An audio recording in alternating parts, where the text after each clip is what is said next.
Okay, good morning. Good morning. Sorry to wake everyone up so early.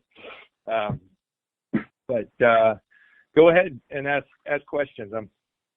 Yeah, John, can you just kind of take us through the timeline of when first contact was made with the Commanders and just kind of how it went throughout and what was kind of the thing that pushed it over the goal line?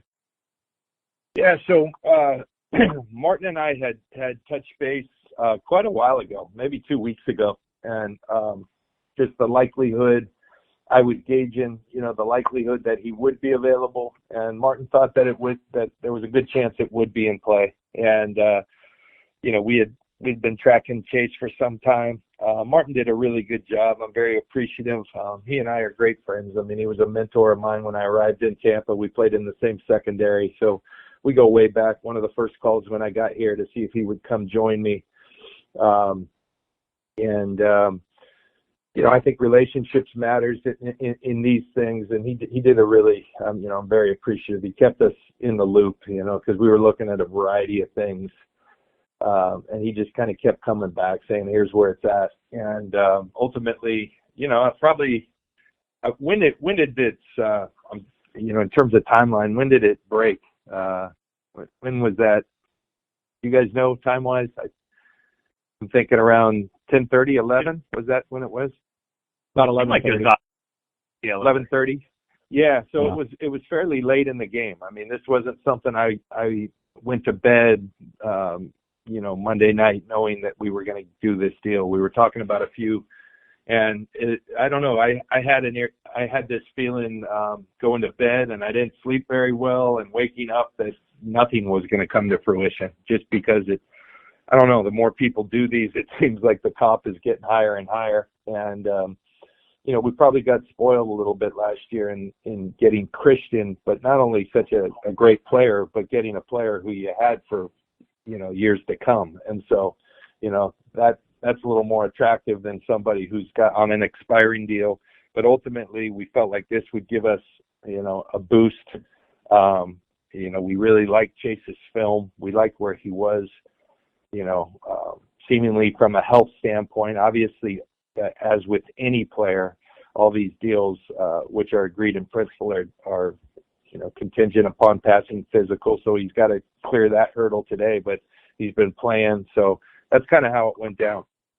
Was it Chase from the outset in your conversations with Martin, or was Montez Sweat a consideration, other defensive ends around the league a consideration?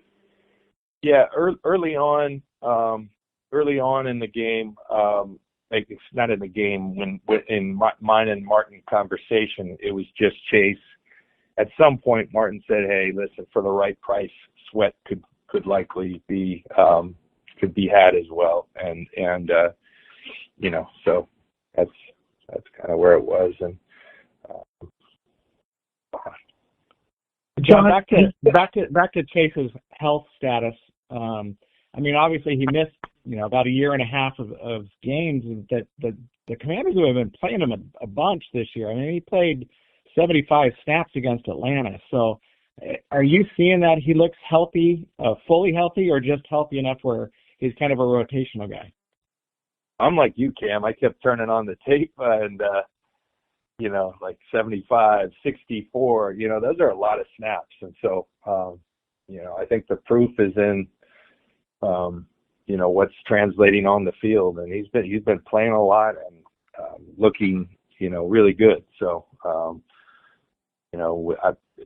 there's preliminary medical stuff where they send medical files and all that, and then the last step is, him flying out here today and doing the actual physical. So, we hope that all goes well, but it sure looks like he's been healthy based upon what he's been doing on the field. John, what anything else done yesterday, deal-wise, before the deadline? I'm sorry, I heard the last part. Anything else done? But what was the? Were you close to getting anything else done deal-wise yesterday before the deadline? We were in a lot of discussions, and like I said, there was a point, going last night. You can't just. I've always heard from people, sometimes the best deals are the ones that you don't do, and we didn't want to do it just to do it. We feel like we have independent of Chase, it's something we talked a lot about coming off the tough stretch that we're on. Everyone needs to look inward, not outward, because there's no magic pill. The answers are right here in this building. And so we didn't feel like we necessarily needed, to go do something, and we weren't going to be reactionary to, our recent streak. But all along, we just felt like if the right thing transpired, and ultimately, we thought that this was something that would really help us. And again, like when you have wholesale conviction as a building. So, obviously Kyle and I have to make final decisions, but the support of your ownership, give Adam Peters and RJ Gillen and their crew they did a ton of work, that sometimes can amount in nothing. And sometimes it can, amount with the addition of a player that can really help us. And so, to our R&D who weighed in on all these guys. And so, I think it was a good team effort, and hopefully Chase can give us a lift the rest of the way. I know we had some excited people around here. We had some excited players, and we needed a little lift after our recent stretch. John, why did you trade for a pass rusher instead of a corner, considering you've added Hargrave and Gregory already this year? I'm sorry, we had a couple people talking. Say it one more time. Sorry, John. Why did you trade for a pass rusher instead of a corner, considering you've added Hargrave and Gregory already this year? Because I felt like it was the best deal to be had. We had a number of conversations, and we've always been of the philosophy that it starts up front, and that was the deal that made the most sense for us. And as far as some of the guys coming back, Womack, Beal, Gray, maybe even Luter, are you expecting contributions from those guys? And if so, when? Yeah, good question, Matt. These guys, I think we're on the verge of we got to make that decision.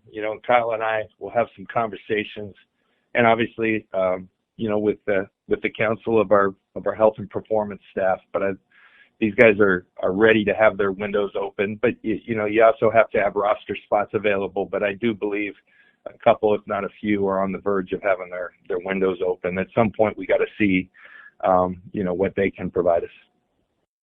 John, just given the investments you'd made in the defensive line before this trade, just looking at not that there has been no pass rush pressure, obviously, but I'm sure it's less than you were expecting.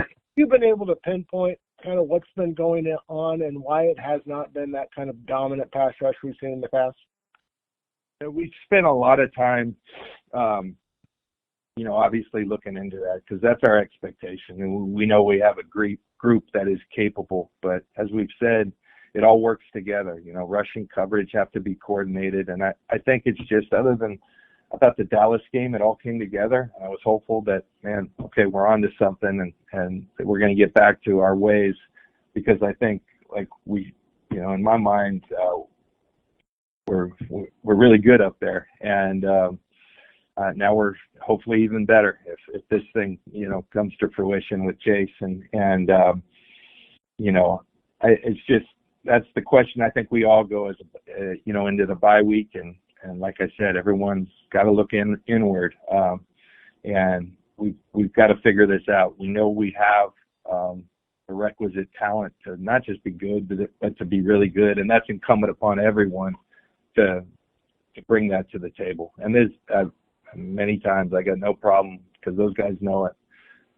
We put a lot of resources there. Those guys need to be not just good; they need to be really good and dominant and wreak havoc and all those things. And I feel like it's on its way, and we need to do that, and that takes everybody. John, how big of part of the equation has the poor run defense been this year, and where you try to slot Chase in? Did you feel that he still has juice in that regard to be able to help that other edge, which has obviously been problematic? Yeah, we think Chase is a complete player, but you bring up a great point. My old D-line coach, Rod Marinelli, and all those guys that played for him, Warren Sapp, you often hear him say, hey, yeah, it's something I grew up with in football and the NFL. You got to earn the right to rush the passer, and you do that by playing the run well. And we've not been good enough there. So I think when we start doing the little things right, that gives you the opportunities. And ultimately, I think we're gonna get this thing right and all those things. But that definitely is true. We gotta shore that up. It starts with stopping the run. And we haven't been doing that well enough, so we got to do that, and then we got ample ability and options as pass rushers to start to pull this together.